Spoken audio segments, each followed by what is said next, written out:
어, 지난주에는 저희들이 이 본문 속에서 특별히 5장 21절에서 34절까지 말씀을 통해서 혈루증 앓는 여인에 대한 이야기를 했습니다.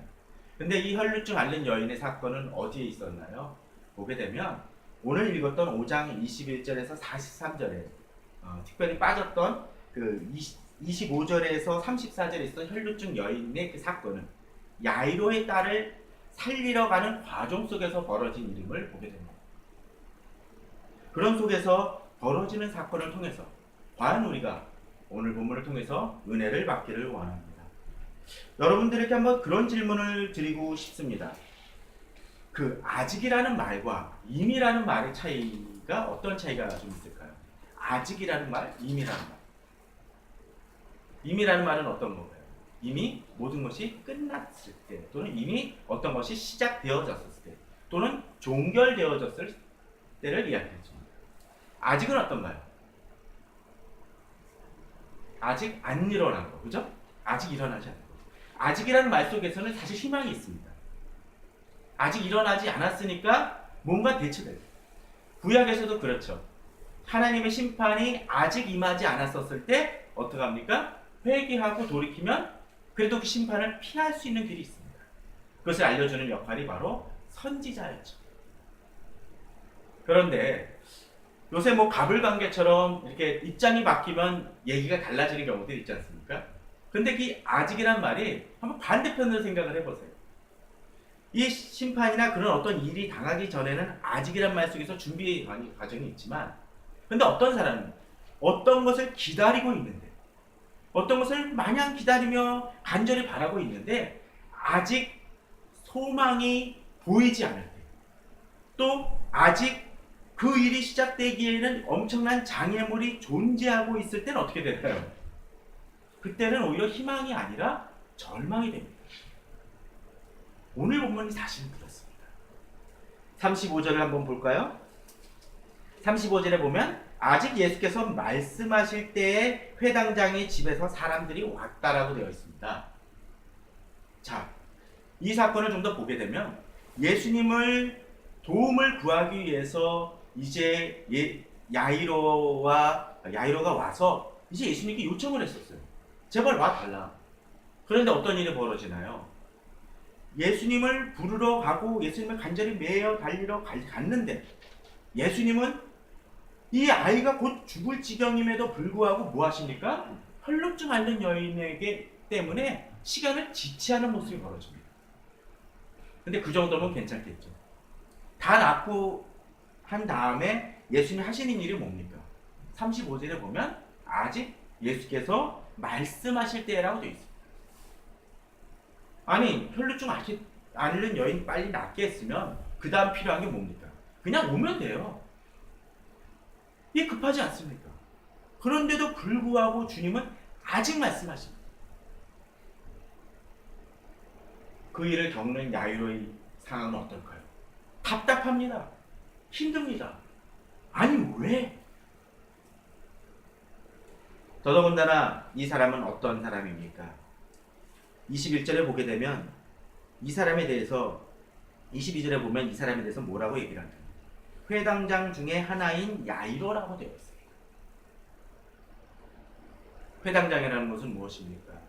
그 당시에 바리새인이나 또 사두개인처럼 백성들을 지도하고 가르치는 일종의 목사 같은 역할을 하는 사람이라고 말할 수 있습니다.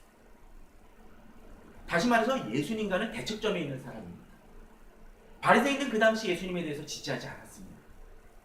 그런데 그 사람이 지금 예수님께 나왔습니다. 왜요? 자기 사랑하는 딸이 죽게 되었습니다.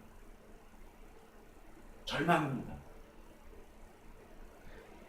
35절에서 아직 예수님께서 말씀하실 때 죽었다라고 이야기하는 그 상황을 보게 된다면 이 야이로의 딸이 얼마나 심각한 지경인지를 깨닫게 됩니다.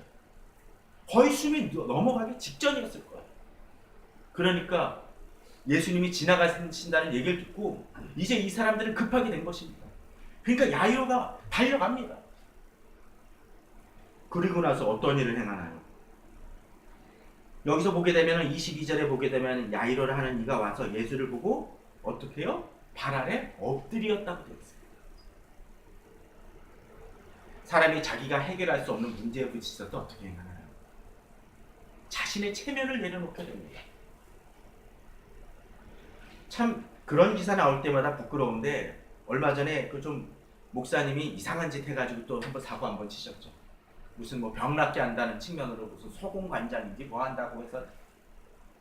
근데 거기 유명한 모 야구 선수가 끼었습니다. 6개월 덩을 받았대요. 아무리 고생하던 전설적인 그 야구 선수가 그 앞에 나왔어요. 그 사람이 병원을 못 가서 병원을 갈 돈이 없어서 그랬을까요? 아니었을 거예요. 그럼에도 불구하고 이름 없고 어쩌면 남들이 보기에는 사이비 기질이 다분히 보이는 그 사람에게 나아갔던 이유가 뭘까요? 해결할 방법이 없기 때문에 그렇습니다. 가끔 사람들이 보이스피싱에 속는 이유가 뭡니까? 절망적이기 때문에 그렇습니다. 야이로가 자신이 회당장이라는 그 신분, 어쩌면 예수님보다 자기가 더 학식이 높음에도 불구하고 그 모든 것을 내려놓고 주님 앞에 엎드리는 이유 중에 하나는 소망이 없기 때문이었습니다. 이 시대에 많은 사람들이 살아가면서 또 우리 자신이 살아가면서 그러한 고통을 겪을 때가 종종 있지 않습니까? 어떤 때는 회사 일에서, 자녀 문제 속에서 그러한 고충과 어려움을 겪을 때가 있습니다.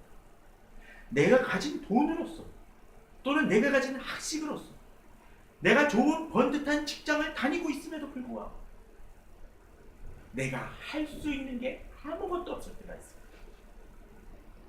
그러한 일들을 통해서 주님은 우리를 부르시는, 그럴 때 우리는 주님 앞에 나와야 됩니다. 다른 사람을 의식하지 않습니다. 아니 회당장이 어떻게 학식도 없고 배운 것도 없는 저 예수라는 랍비, 그것도 남들이 호칭하는 그 랍비에게 가가지고 절을 할 수 있을까? 엎드릴 수 있을까? 그거 신경 안 씁니다. 왜? 그만큼 절실하기 때문에. 그런데 문제는 거기에 멈추지 않습니다. 우리가 그렇게 간절히 주님 앞에 메어 달립니다. 나의 문제를 놓고 기도합니다.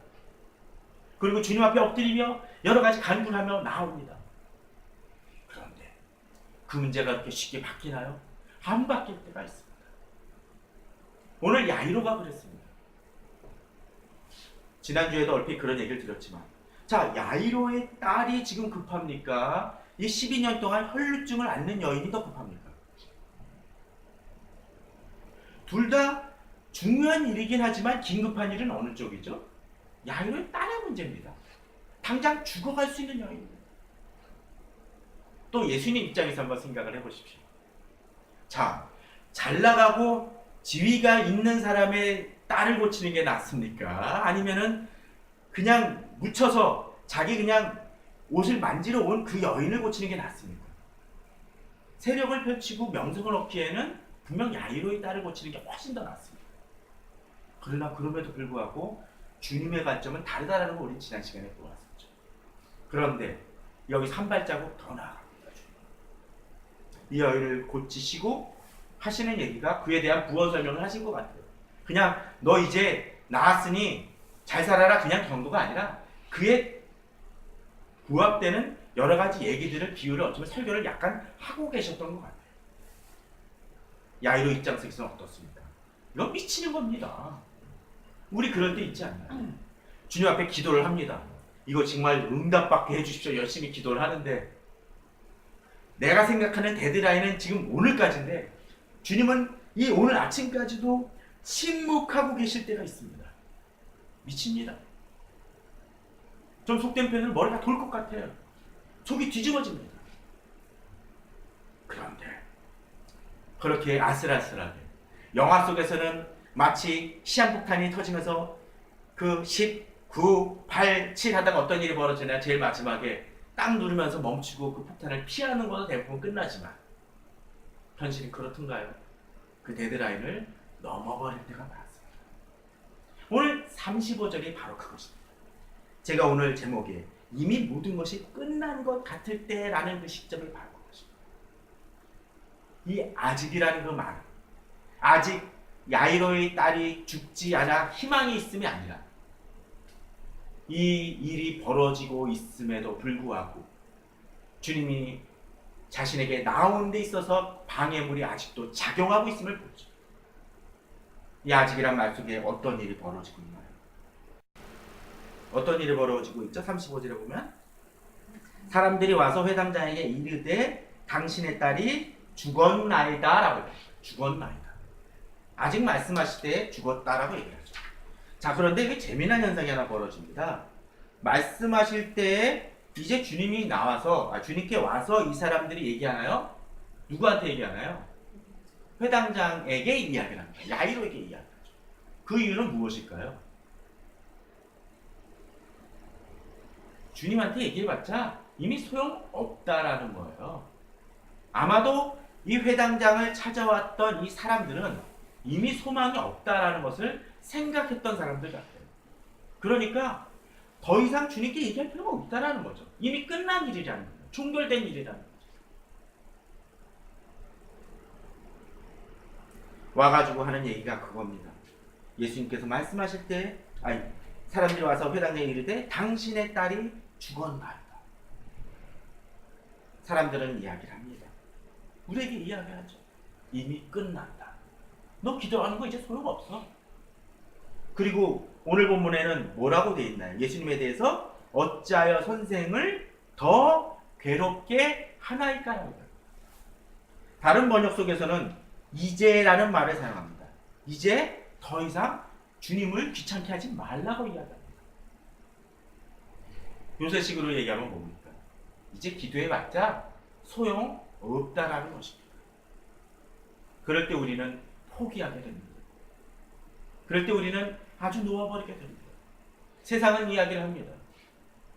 이제 이 일에 대해서 소망은 끝이 났다라고 이야기합니다. 성도님들에게 혹시 그러한 절망적 상황은 있지 않습니까? 내가 기도하지만 당연히 이 시점에 하나님께서 응답해 주셔야 된다고 생각을 할 때 하나님 응답하시지 않은 것 같고 침묵하시는 듯이 비춰지는 모습은 있지 않습니까? 그럴 때 세상은 이야기합니다. 이제 모든 것이 끝났으니 놓아버리라.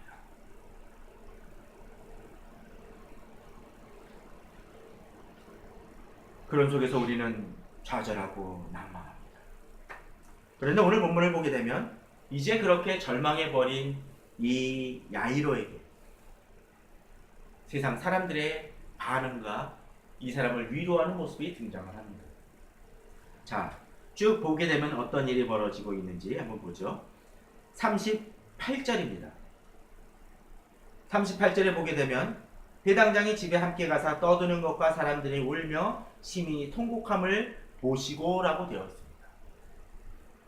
자, 오늘 본문을 보게 되면 어떻게 된다고요? 회당장이 집에 가니까 떠드는 모습이 드러나고 사람들이 울며 심히 통곡했다라고 되어 있습니다.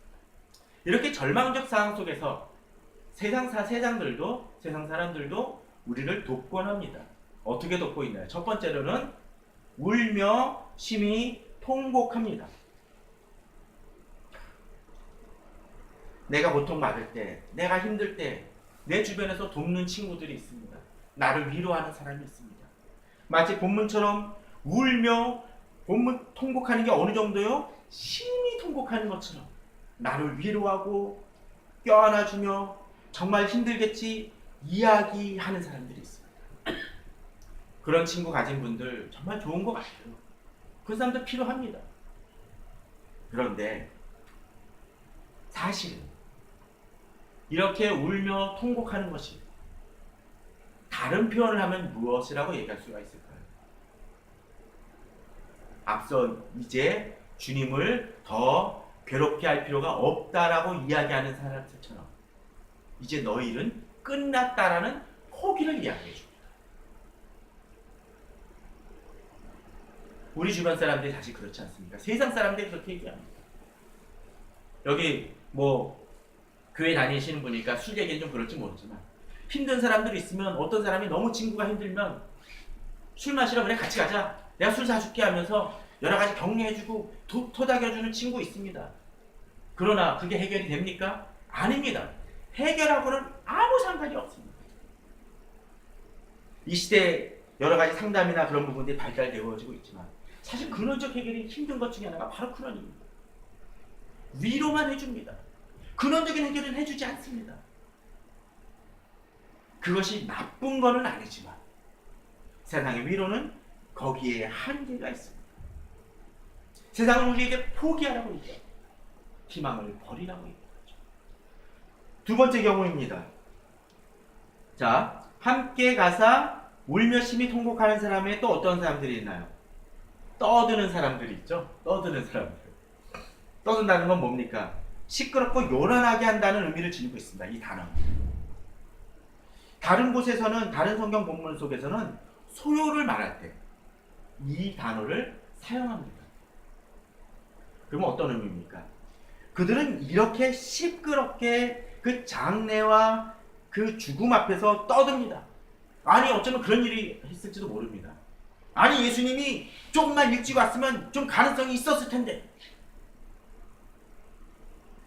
아니 이 야이로는 이 예수를 쫓아갈 게 아니라 딴 데 가서 좀 그 용하다는 의원을 쫓아가면 이 문제가 해결됐을지도 모르는데 라고 얘기할지도 모릅니다.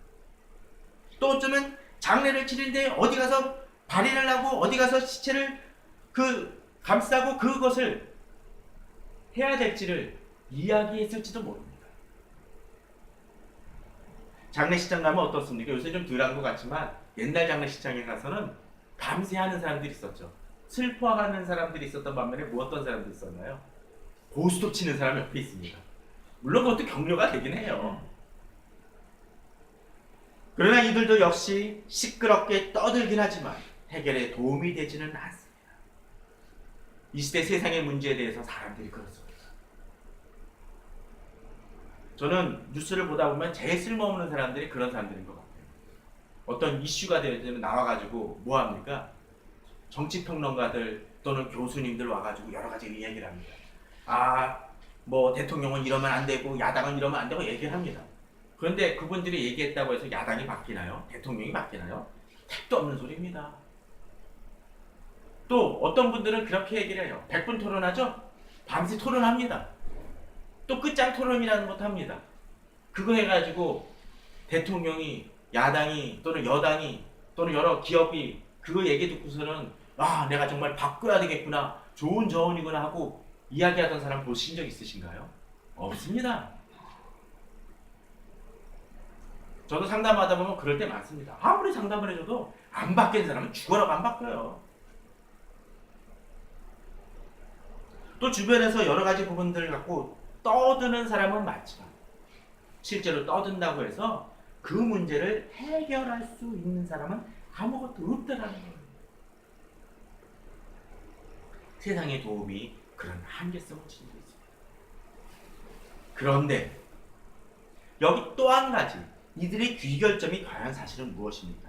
이들이 이렇게 떠들고 그저 울며 심히 통곡하는 이유가 무엇일까요? 39절에 보면 그 답이 나옵니다. 들어가서 그들에게 이르시되 너희가 어찌하여 떠들며 우느냐? 이 아이가 죽은 것이 아니라 잔다 하시니 라고 주님은 얘기를 하시는데 40절에서는 이들이 어떻게 얘기를 하나요? 그들이 비웃더라 라고 되어 있습니다. 이들의 관점은 뭡니까? 이 야이로의 딸은 죽어서 이제는 가능성이 없다라고 얘기하는 거죠. 세상은 그렇게 얘기를 합니다. 어떤 문제가 터지고 도저히 가능성이 없다고 생각하면서 이제 희망은 없다, 이 여긴 더 이상 손댈 것이 없다고 얘기합니다. 그러나 여기서 예수님의 시각은 다른 모습을 보여줍니다. 앞서 아직이라는 말이 뭐라고 했었죠? 아직 이 고통당하는 사람들 속에서는 이 부분이 아직 해결 안 된 그런 상황들이 계속적으로 전개되어지고 또 그것으로 인해서 이미 일이 끝나버리고 소망이 없어진 것처럼 비춰지지만 권능자이신 예수님, 이 세상을 다스리시는 예수님 앞에서 이 아직이란 말은 진정한 희망의 의미를 담고 있습니다.